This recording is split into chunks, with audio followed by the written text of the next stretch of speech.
네, 안녕하세요 여러분, 반갑습니다. 오늘도 이제 펠렌티어 이야기를 한번 해볼 텐데요. 일단 펠렌티어 재계약건에 관해서 한번 이야기를 해봐야 될 것 같아요. 일단 펠렌티어가 두 가지의 재계약건을 이번에 소식이 들려왔는데, 첫 번째가 이제 엔스케츠의 N3C라는 이제 코비드에 관련된 계약이었습니다. 이게 2년 연장 계약이었고 2021년 9월 28일부터 이제 2023년 9월 27일까지 맺은 계약이고요. 이게 종전에는 1년짜리 계약이었는데 규모도 더블이 되고 이제 더블이 되면서 59.5 밀리언 달러의 규모가 되었고요. 1년이었는데 이게 2년으로 추가된 것도 굉장히 좋은 일이라고 저는 생각을 합니다. 그리고 이제 이 계약에 있어서 좀 중요한 부분은 펠렌티어가 non-competitive 형식으로 이제 맺은 계약이라는 게 저는 좀 중요하다고 생각을 합니다. 이게 계약 디테일에 좀 나와 있듯이 only one responsible source and no other supplies or services will satisfy agent requirements라고 되어 있거든요. 이 말이 이제 펠렌티어 외에는 다른 어떤 테크 회사들로는 기관이 요구한 요구사항을 만족시켜주지 못하는 상황이라고 저희가 해석할 수 있을 것 같습니다. 그래서 이게 한마디로 뭐 정리를 하자면 좀 독점적인 계약이라고 저는 보여지고요. 앞으로도 이에 관련된 작업들은 펠렌티어가 계속해서 좀 독점할 가능성이 좀 많다고 생각하고 있고요. 또 그렇기 때문에 이제 엔스케츠뿐만 아니라 이제 코로나 관련해서 작업 중인 다른 미국의 정부 기관들이랑도 지금 계속 재계약이 좀 이루어지고 있는 상황인 것 같습니다. 근데 이게 사실 아이러니하게도 이게 팬데믹이 좀 빨리 끝났으면 하는 바람이지만 펠렌티어 비즈니스 관점에서 좀 봤을 때는 어떻게 보면 펠렌티어는 좀 이 코로나 팬데믹에 어느 정도 좀 수혜주가 아닌가라는 생각이 들 수밖에 없는 것 같아요. 네. 아무튼 이게 첫 번째고, 이제 두 번째는 펠렌티어가 미 국방부 이제 에어포스랑 계약을 업그레이드한 소식이 있었습니다. 제가 이거 다 로켓맨 커뮤니티 포스팅에다가 이렇게 공유를 했었는데 한 번 더 리캡을 하는 시간이에요. 아무튼 이제 펠렌티어가 에어포스랑 계약 업그레이드를 했습니다. 이제 더 좋은 조건으로 기존에 4월에 맺은 계약이 업그레이드된 걸로 보여지거든요. 이제 4월에 맺은 계약이 36 밀리언 달러 규모의 계약이었는데 이게 이제 48.5 밀리언으로 업그레이드가 되고, 그리고 계약 연장 옵션도 추가되어서 최종적으로는 이제 펠렌티어가 91.5 밀리언 가량의 수익이 발생될 수 있는 그런 계약이 맺어졌습니다.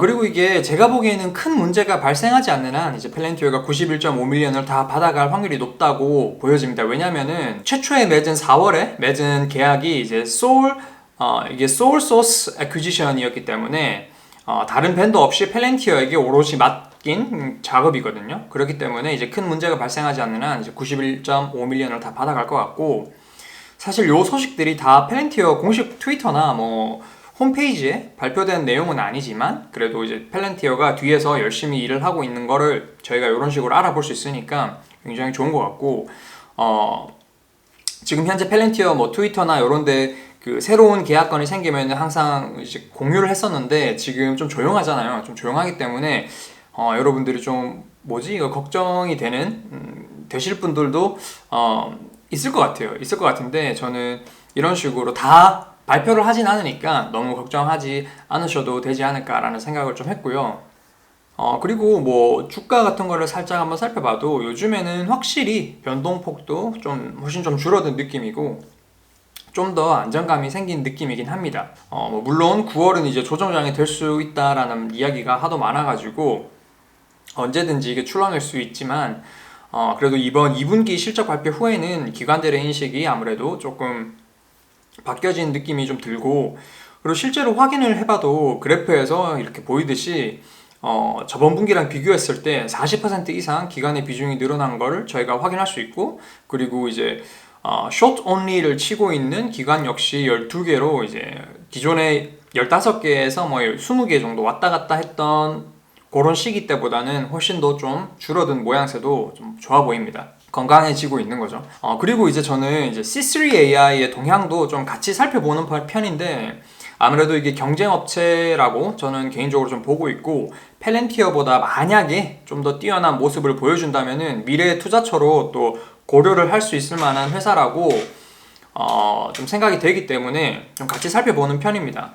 물론 뭐 비즈니스적인 결 자체는 조금 다르긴 하지만 그래도 저는 좀 펠렌티어랑 같이 좀 비교를 해가면서 보고 있거든요. 보고 있는데 아무튼 이제 C3AI에서 이번에 실적 발표를 했는데 실적 자체는 제가 보기에는 좀 나쁘지 않았던 것 같습니다. 작년 대비 29%가량 매출 성장을 보여줬고, 이제 gross profit 역시 작년 대비 31%가량 성장해주면서 좋은 모습을 보여준 것 같은데, 이제 월스트리트가 기대하던 거에는 좀 약간 못 미치는, 특히 이제 full year guidance에서 좀 아쉬운 모습을 보여주면서 요게 좀 주가에도 반영이 되었던 것 같습니다. 그래서 오늘 이제 10%가 넘게 좀 빠졌죠. 그래서 조금 충격이 왔었는데 이게 사실 30%가량의 매출 성장률이면은 솔직히 나쁘지 않은 모습이라고 저는 생각을 하는데, 워낙 이제 C3AI가 좀 비싸게 나왔던 게 처음에 나왔을 때 이제 그 PS 레이쇼도 막 50이 넘어가고, 그리고 고점 때는 70인가? 80까지도 갔던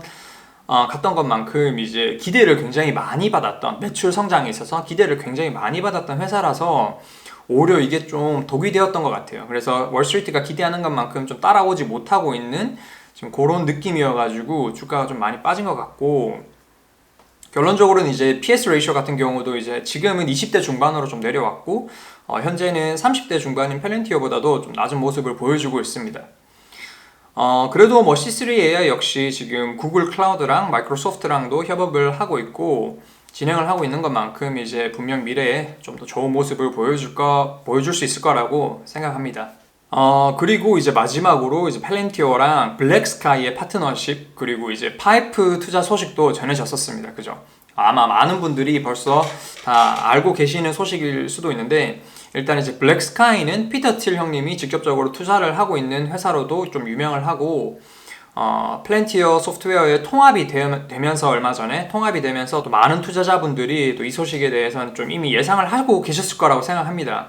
일단 이제 블랙스카이는 플랜티어의 그 눈이 되는 회사입니다. 위성을 통해 가지고 실제 지리적 정보를 플랜티어에 제공을 해주는 회사니까 플랜티어 입장에서는 굉장히 중요한 파트너인 셈이죠. 그래서 플랜티어의 좀 자랑거리인 서플라이 체인 효율성에서 굉장히 중요한 위치를 담당한 회사라고 저는 볼 수 있을 것 같고, 또 펠렌티어 고담, 특히 이제 국방부에 관련된 일을 할 때도 눈이 되어 줄 수 있는 회사이기 때문에 개인적으로는 이런 파트너십 소식은 아주 좋은 모습이라고 생각을 하고 있고, 또 펠렌티어가 직접 블랙스카이에 투자도 하고, 이제 블랙스카이는 펠렌티어의 소프트웨어를 또 단연간 사용을 하는 그런 계약을 맺은 걸로 이제 서로 윈윈을 할 수 있는 어떤 파트너십이라고 저는 보여지는 것 같습니다.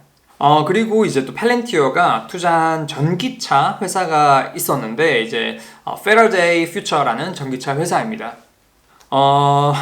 일단 페러데이 퓨처는 좀 초럭셔리 전기차 분야를 좀 노리고 이 시장에 진입을 할 계획을 가진 회사인데, 목표로 하는 그룹이 이제 롤스로이스 같은 굉장히 하이엔드 클래스를 노린다고 합니다. 그래서 잘 모르겠습니다. 사실 이 페러데이 퓨처 같은 경우는 예전에 한번 망했던 회사이기도 하고, 물론 이제 보드진들이 다 싹 물갈이가 되고 새로운 보드진이 와서 이제 다시 회사를 일으켜 세우긴 했는데, 일단 그 전기차 섹터가 워낙 박터지는 섹터이기도 하고, 테슬라라는 걸출한 또 회사가 있고, 또 럭셔리 부분에서는 루시드랑도 경쟁을 해야 되고, 굉장히 치열한 분야이기 때문에 저는 개인적으로 봤을 때는 이제 펠렌티어가 투자한 스펙 회사들 중에 좀 물음표가 뜨는 그런 투자가 아닌가라고 생각을 했습니다.